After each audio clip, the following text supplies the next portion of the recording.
I moved to Lower Michigan when I was about 13, and we had beautiful marshlands, and we lived right along the lake.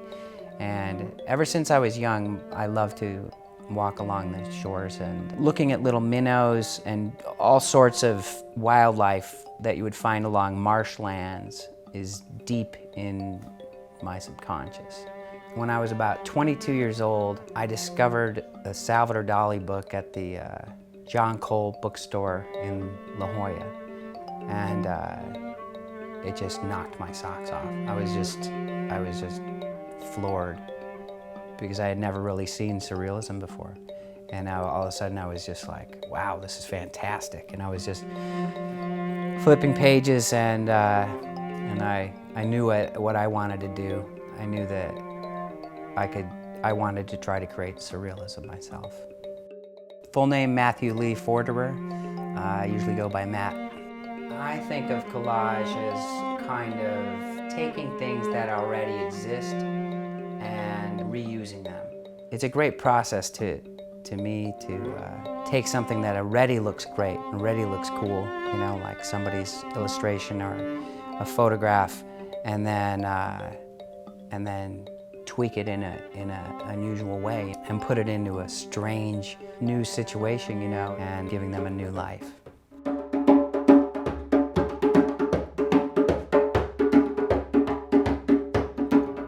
The way my creative process works is every aspect of it is enjoyable to me. So it's a relaxing process to me to sit there with a cup of coffee and to put a sharp blade in there and to cut out pieces.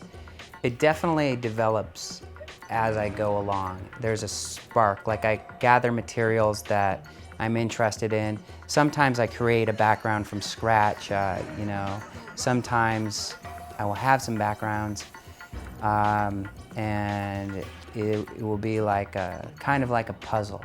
But the great thing about it is there's not just one answer to that puzzle. It has infinite answers, and you can do it. I can do absolutely anything I want. I like to relax, and so I'm drawn to try to create something that's somewhat relaxing, I believe.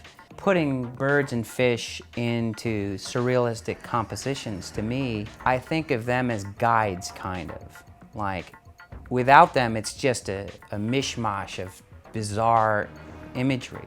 But with them, they're generally calming, peaceful thing that people enjoy.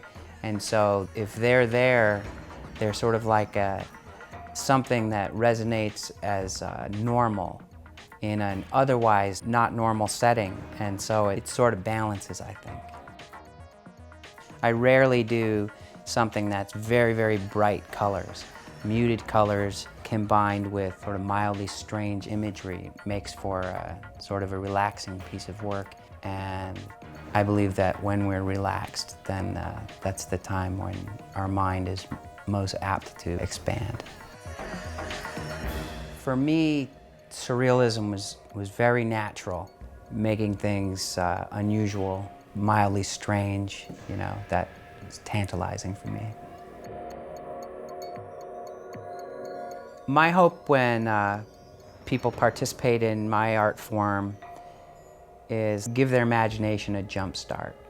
Maybe we get stuck in our normal day-to-day life, and I would like to create a little visual vacation from that. What I try to do is just create a balance and then let the little surrealistic effects that I employ hopefully create mind expansion and let the viewer just let their mind just open up.